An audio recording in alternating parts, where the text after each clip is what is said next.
In Heavenly Places, a devotional by Ellen G. White, a memorial before God, October 26th. Thy prayers and thine alms are come up for a memorial before God, Acts 10, verse 4. It is a wonderful favor for any man in this life to be commended of God, as was Cornelius. And what was the ground of this approval? Thy prayers and thine alms are come up for a memorial before God. Neither prayer nor almsgiving has any virtue in itself to recommend the sinner to God. The grace of Christ, through his atoning sacrifice, can alone renew the heart and make our service acceptable to God. This grace had moved upon the heart of Cornelius.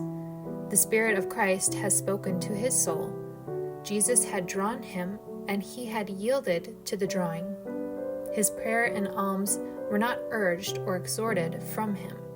They were not a price he was seeking to pay in order to secure heaven, but they were the fruit of love and gratitude to God.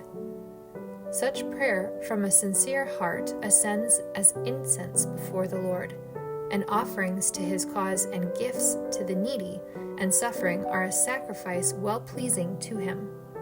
Thus the gifts of the Philippian brethren, who ministered to the needs of the Apostle Paul while a prisoner at Rome, are said to be an odor of sweet smell, a sacrifice acceptable, well-pleasing to God. Philippians 4, verse 18.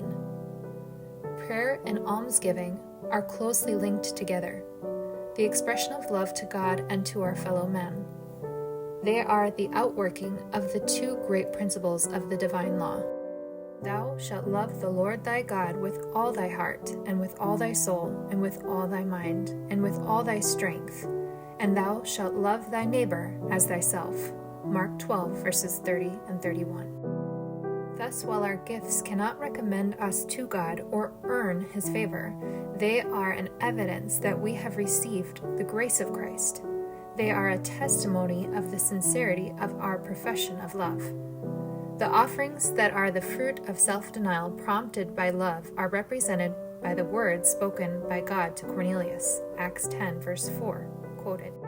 Who does not desire such memorials?